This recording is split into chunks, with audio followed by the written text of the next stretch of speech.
Hello, আসসালামু আলাইকুম ভাইয়া পুরা সবাই কেমন আছেন? আজকে একটু রান্না করতে আসলাম।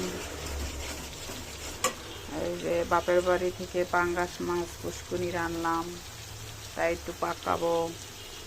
এই যে বটবুটি আলু দিয়ে আর ভাজি করলাম।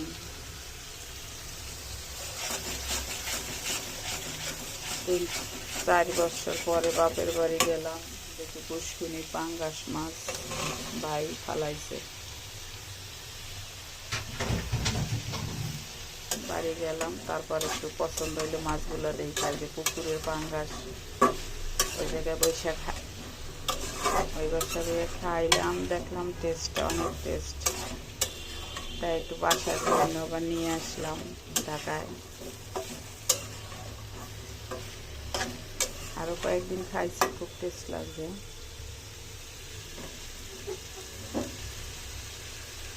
আজকে দুপুরের জন্য আবার পাকালাম পাঙ্গাস মাছ পুষ্কুনি। আল্লাহ হাফেজ, আসসালামু আলাইকুম।